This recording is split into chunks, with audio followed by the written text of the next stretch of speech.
ఈ ఖరీఫ్ సీజన్‌లో పంట ఎప్పుడు సాగు చేసుకోవాలని చెప్పేసి రైతులు ఒకంత అయోమయంలో ఉండి ఎన్నడూ లేని విధంగా గత మే నెలలో ముందస్తుగా వర్షాలు పడడంతో ఇప్పుడే సాగు చేసుకోవాలని కొంతమంది రైతులు కూడా ఆల్రెడీ దుక్కి దున్నిన పరిస్థితి. కానీ అర్ధాంతరంగా వర్షాలు వెనక్కి తగ్గడంతో పాటు ఈ ఖరీఫ్ సీజన్‌లో ఎప్పుడు పంట సాగు చేయాలి, ఎలాంటి విత్తనాలు వాడాలో తెలియని అయోమయ స్థితిలో రైతులైతే ఉన్నారని చెప్పుకోవచ్చు. ప్రస్తుతం మనతో పాటు జనగాం జిల్లా వ్యవసాయ అధికారి రామారావు నాయక్ ఉన్నారు. వారిని అడిగి మరిన్ని విషయాలు తెలుసుకునే ప్రయత్నం చేద్దాం. సార్ నమస్తే అండి.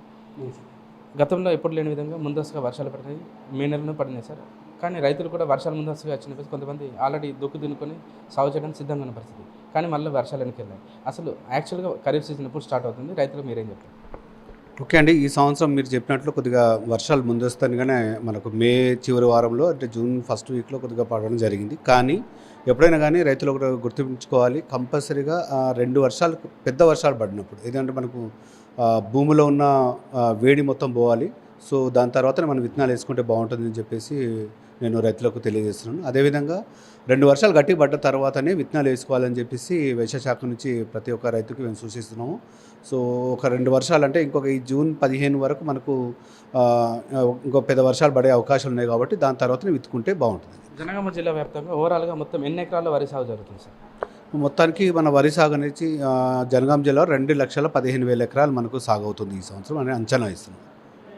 అదేవిధంగా పత్తి ఒక 1,15,000 ఎకరాల దాకా మనము పత్తి అనుకుంటున్నాము. సో వీటికి సరిపోయే విత్తనాలు ఏవైతే ఉన్నాయో ఆ విత్తనాలను కూడా మనము అందుబాటులోకి ఉంచాము. అదేవిధంగా ప్రతి అగ్రోస్లో కానీ లేకపోతే మన ప్రైవేట్ షాపులలో కానీ మనము ఆల్రెడీ విత్తనాలు తీసుకొచ్చి మనం పెట్టడం జరిగింది. సో రైతులు దీన్ని సమకూర్చుకుంటున్నారు, తీసుకుంటున్నారు. సో వర్షాలు పడిన తర్వాతనే వీళ్ళు విత్తుకోవాల్సిందిగా రిక్వెస్ట్ అండి. రైతులు అనగానే చాలామంది దళాలతో పాటు కొన్ని ఫెర్టిలైజర్ షాప్స్ కూడా దాన్ని ఆసరాగా చేసుకొని నకిలీ మందులతో పాటు నకిలీ విత్తనాలు కూడా వాళ్ళ కంటగట్టి చేతులు దులుపుతున్న పరిస్థితి.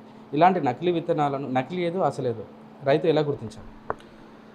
అయితే మనము మన జిల్లాలో దాదాపు ఒక 12 టాస్క్ ఫోర్స్ టీం ఏర్పాటు చేయడం జరిగిందండి కలెక్టర్ గారి ఆదేశాల అనుసారంగా.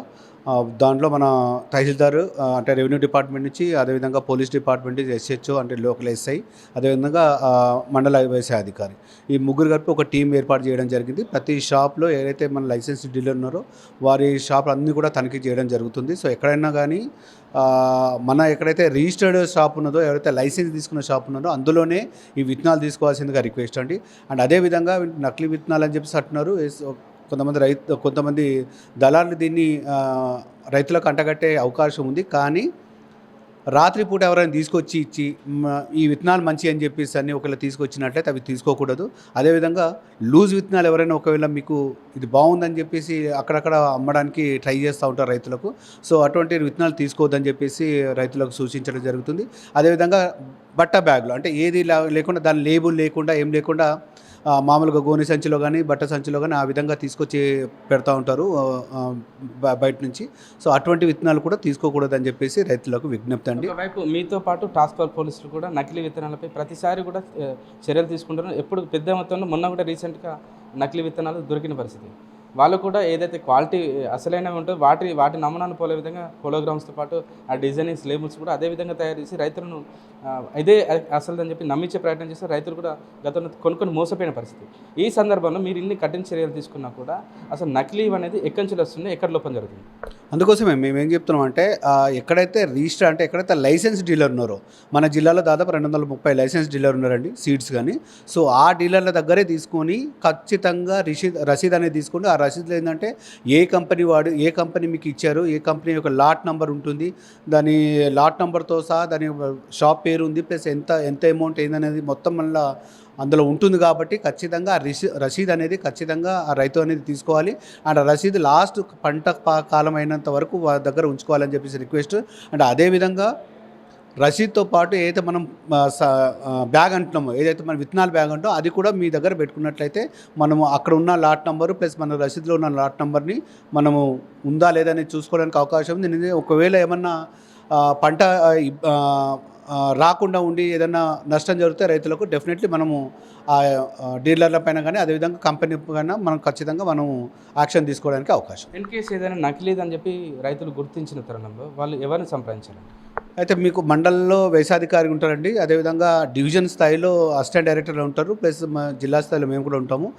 మీకు ఒకవేళ ఆ విధంగా ఏమన్నా డౌట్ ఉన్నట్లయితే డెఫినెట్లీ మీరు మన అగ్రికల్చర్ ఆఫీసర్స్ కాల్ చేయొచ్చు, లేకుంటే అగ్రికల్చర్ ఎక్స్టెన్షన్ ఆఫీసర్ కాల్ చేయొచ్చు, లేదంటే పోలీస్ డిపార్ట్మెంట్ వాళ్ళకి కూడా కాల్ చేయొచ్చు. డెఫినెట్లీ యాక్షన్ తీసుకోవడానికి అవకాశం. రైతులను ఆసరాగా చేసుకొని చాలామంది కూడా నకిలీ విత్తనాలతో పాటు ఇదే అసలని నమ్మించే ప్రయత్నాలు చాలా రోజులు జరుగుతున్నాయి. కానీ మీరు ఎట్టి పరిస్థితుల్లో కూడా ఆథరైజ్డ్ డీలర్స్ దగ్గరనే ఇలాంటి విత్తనాలతో పాటు మందులు కూడా వాళ్ళ దగ్గరనే తీసుకోవాలి. నాకు వేరే వాళ్ళ దగ్గర తీసుకొని ఎట్టి పరిస్థితుల్లో మోసపోవద్దు.